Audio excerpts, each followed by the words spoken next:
trying to do, after I figure out the questions, I'm trying to find what we call positive deviance. And this is an anthropological perspective, if any of you have taken any of that. Positive deviants are people who have limited resources and are living in the neighborhood, perhaps, and are doing, buying fruits and vegetables and having good health outcomes. So given all the same resources, they're the ones who are successful.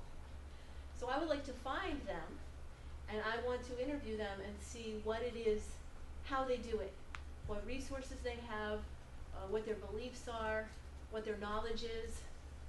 And then, once I figure that out, I would like to be able to take that and distribute that to the knowledge to the neighborhood, and hopefully engage the neighborhood in those positive behaviors that some people are already doing within the context of this, and figure out a way to spread that around.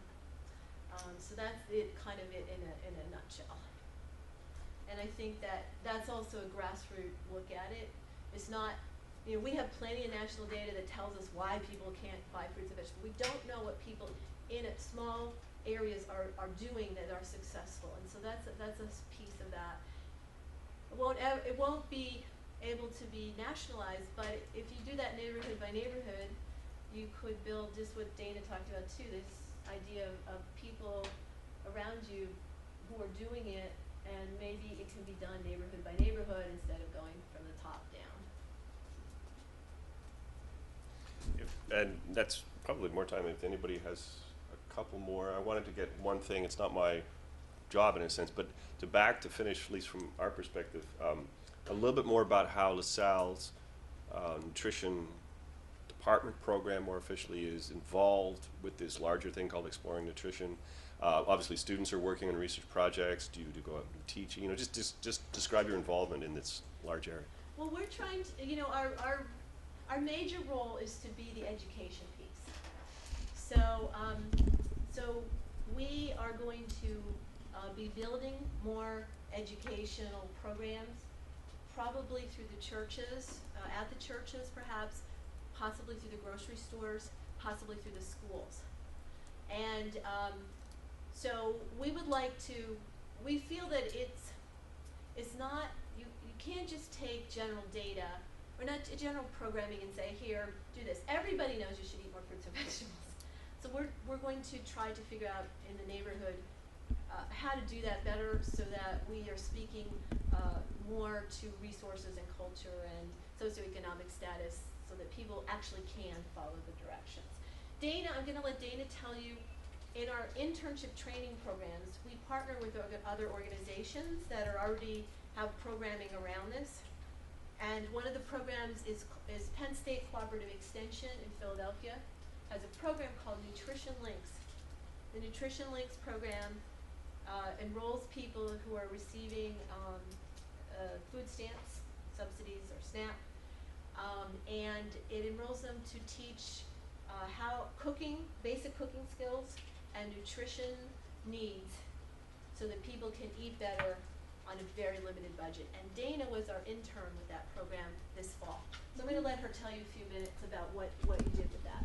Yeah, so like I said before, we recruited at Fresh Grocer, and that was the population we were looking for, the people in the community going to Fresh Grocer and trying to get education to them on a variety of different topics. We had 8 different classes, so 1 class a week. We did portion sizes, we did sugar content, we did like different types of lean protein, we did what's in fruits and vegetables, different types, how to cook them. So I found that the people that participated were really amazed with every lesson that we had and really got motivated to make the changes. And overall, it was also for weight loss. And we did nutrition counseling one-on-one with these people that came in and found what their obstacles were and tried to help them through it by just giving them other options and trying to do more or less behavior modification than anything else. We're not, we weren't, forcing fruits and vegetables to them, but telling them why they should have it and how they can include it in their diet. And I found that everyone that graduated from our course was really motivated to do those things and to pass it on to their friends and their church members and their families and things like that. So Is there anything that you want to add that we didn't ask you? Well, actually, I would like to describe to them what you found like a typical obstacle. So Yeah. for one of the one of the participants. one of the participants, a particular obstacle for her was kind of just knowing what she should and shouldn't eat. You know, one of her things, as soon as she walked in, said, well, I just want to know how to eat a healthy diet or how to live a healthy life. And she ended up losing close to 20 pounds and in like a 3 or 4 month period, because we kept in touch with them afterwards, and she continued with all of the tools that we gave her to lose weight. And it was really amazing to watch her see a portion size is only this big, and it was such a revelation to her to even know that.